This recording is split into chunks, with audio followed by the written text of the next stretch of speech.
Welcome back to Iron Financial, the explainer where we forge stronger portfolios, cut through market weakness, and relentlessly inspect the financial blueprints of the companies driving the modern economy. Before we dive into the numbers today, make sure to hit that subscribe button and ring the bell so you never miss an inspection. And look, today we have an absolutely massive earnings print to dissect. Onto Innovation just reported their Q2 2026 results, and let me tell you, they didn't just beat Wall Street consensus, they literally took a sledgehammer to it.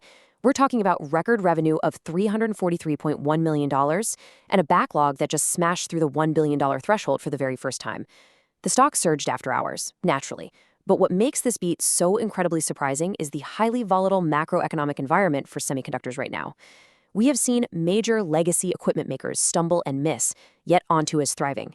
So today, we're here to rigorously test the structural integrity of this breakout to see if it actually holds up under pressure. Right, and I'm here to keep us totally grounded, because while those headline numbers look like absolute cast iron perfection, as a retail trader in the trenches, I always have to ask the critical question: is this AI tailwind pure hype, or is there real steel here? We have seen semiconductor equipment companies pop on artificial intelligence buzzwords time and time again, only to completely collapse when customer fab buildouts get delayed and the orders dry up. So I am absolutely not ready to call this a victory yet. In this explainer, we are going to dig deep into the hidden supply chain risks, the escalating freight costs, and a massive $710 million capital allocation bet that has me asking a lot of hard, uncomfortable questions about exactly how management is deploying their cash pile. And that is exactly the core stress test for today's explainer. On one hand, you have Onto Innovation actively proving they are the structural backbone of the entire AI chip race. They've got heavy load-bearing exposure to high bandwidth memory, or HBM, and 2.5D logic packaging. Now, just to visualize this, HBM involves vertically stacking memory chips to create this massive high-speed data highway. Meanwhile, 2.5D packaging sets these chips side by side on a foundational interposer so they communicate and act as one cohesive brain. These are incredibly complex, fragile stacking technologies that are absolutely mandatory to train massive AI models, and Onto provides the tools to measure them. Sure, but on the other side of that ledger, we really have to weigh that technological dominance against the extremely aggressive 2026 and 2027 capacity pull-ins by their customers. Because if those future orders are getting pulled forward into today's numbers, doesn't that create a massive structural air pocket in future quarters? That's what we need to figure out. Let's drill deep into the mechanics of this quarter and see what's actually holding this up. Let's hammer home this top-line revenue beat first. $343.1 million for Q2. That is a 35.3% year-over-year growth rate. But honestly, even more importantly, it's an 18% sequential top-line ramp right from Q1. In a manufacturing environment where their peers are struggling with really uneven demand, Onto is demonstrating spectacular operating leverage. And let's focus on that sequential growth for a second. Why does quarter-over-quarter matter so much more right now? Because an 18% sequential jump proves real-time accelerating momentum. It's not just some mathematical quirk of looking back at a weak baseline 12 months ago. It proves active, right-now acceleration into an AI supercycle. They are pulling revenue forward and expanding their footprint across fabs at a breathtaking pace. Okay, the revenue acceleration is undeniably strong, I'll give you that. But the metric that actually caught my eye on the blueprint was the backlog. $1.1 billion. That is an all-time record load-bearing threshold for them. Now, when a company's backlog eclipses $1 billion, you're looking at locked-in future cash flows that theoretically provide immense visibility into the future. But we have to be real here. The sheer weight of this backlog also means immense execution pressure. This isn't just paper money sitting in an account. It requires flawless physical manufacturing, procurement, and shipping. If they stumble on delivery, that massive load could cause severe structural cracks right across their entire financial foundation. Let's transition over to Section 1, the foundation, margin armor versus friction. So, to see if they can actually handle that immense backlog weight, we really need to inspect the foundation of their balance sheet. Let's evaluate the structural integrity of these specific earnings beats. We have to see if their margin armor is holding up against the everyday friction of inflation and supply chain constraints. And here is exactly where I start tapping the foundation with my hammer, looking for weak spots. Wall Street estimates for earnings per share were sitting right around $1.68. Now, Onto reported a massive non-GAAP EPS of $1.93, which on the surface looks like an incredible beat, but look really closely at the reported GAAP EPS. It's only $1.21. Guys, that is a massive 72-cent spread between reported GAAP and the adjusted non-GAAP numbers. So what exactly makes up that spread? Are we looking at massive stock-based compensation diluting the everyday retail shareholder? Heavy amortization of intangibles? We simply cannot blindly celebrate these adjusted massage numbers without acknowledging the real-world expenses and underlying friction that is actively dragging on their bottom line. Okay, that's a fair point on the spread. But you simply cannot ignore the raw, underlying margin expansion happening in the core business. Look at this. The non-GAAP gross margin expanded by 250 basis points year over year. That is 2.5 full percentage points of pure expansion, jumping from 54.5% up to 57.0%. Furthermore, their operating margin leaped nearly 500 basis points since the beginning of the year to hit a staggering 30.0%. That shows incredible structural pricing power. They are actively shifting their sales mix toward higher margin inspection and metrology products, and the operating leverage is doing all the heavy lifting to absorb those exact underlying costs you just mentioned. Well, let me push back hard on that so-called margin armor, because their own CFO explicitly warned us about cracks forming. Right on the earnings call, management warned of, and I quote, increasing headwinds around certain material input costs and shipping charges.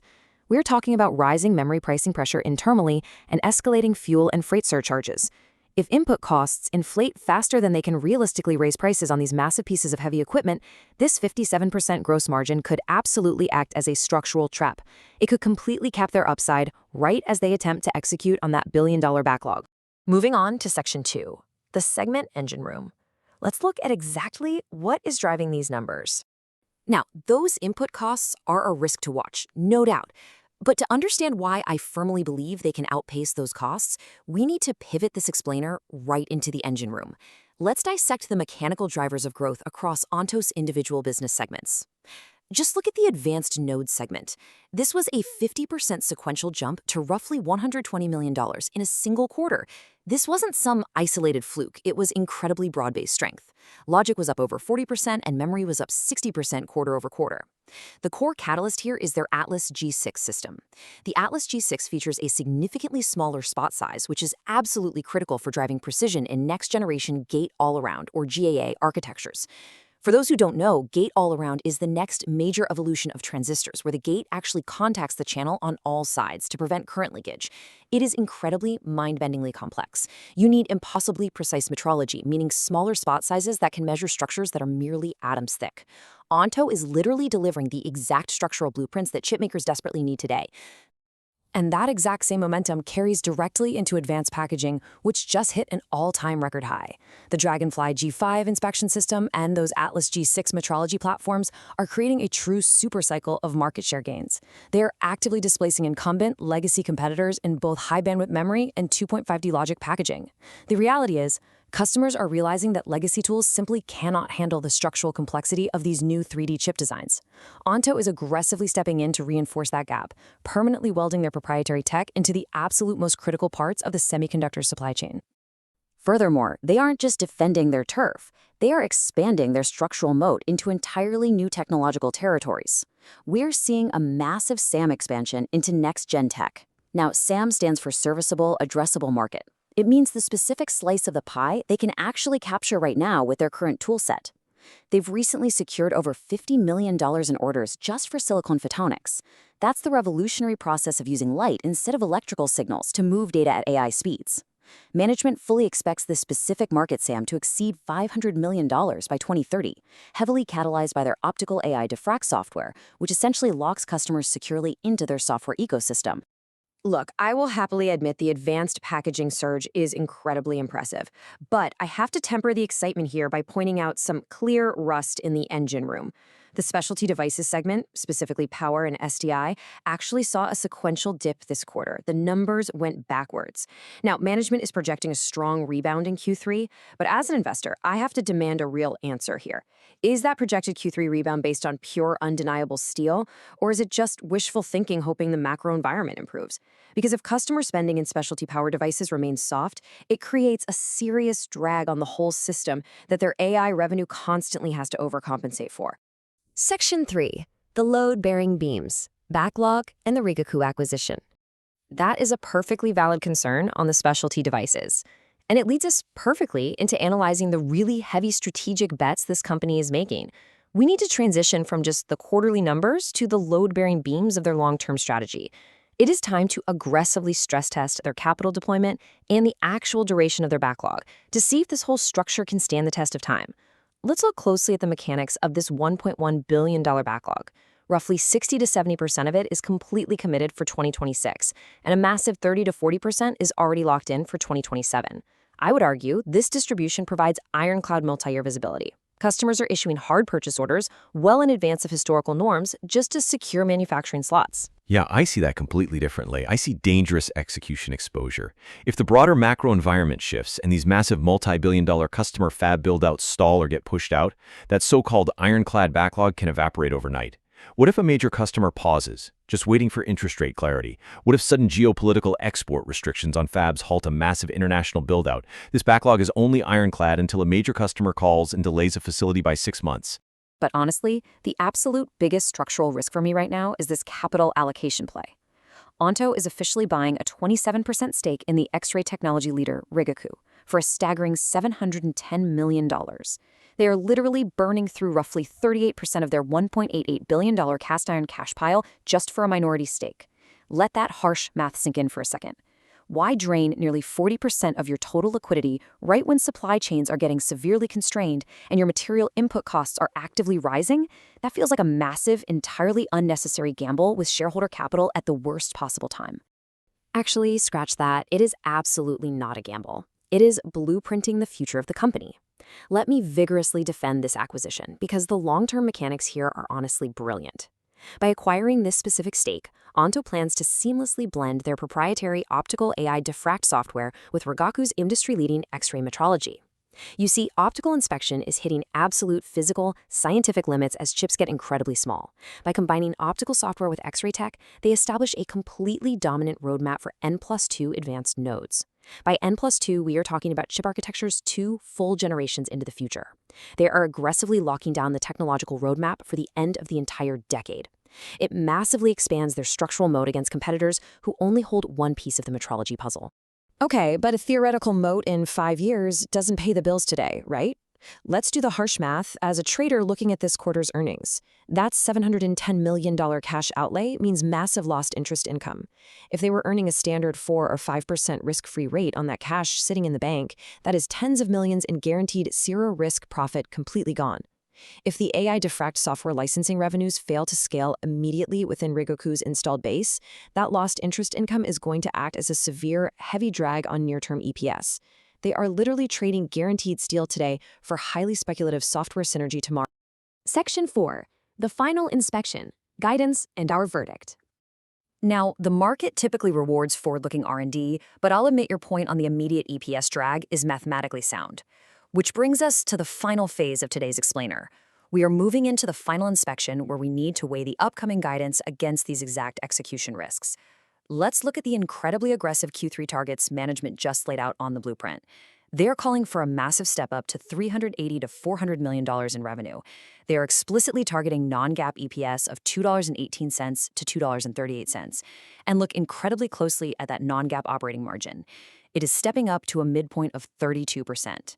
A 32% operating margin midpoint is staggering. You are looking at a heavy physical industrial hardware company achieving pure software-like profitability.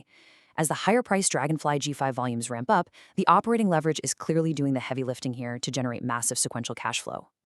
But with those massive sequential volume jumps expected to hit those targets, the execution margin of error drops to absolute zero. I am once again pointing out the visible cracks in the foundation here.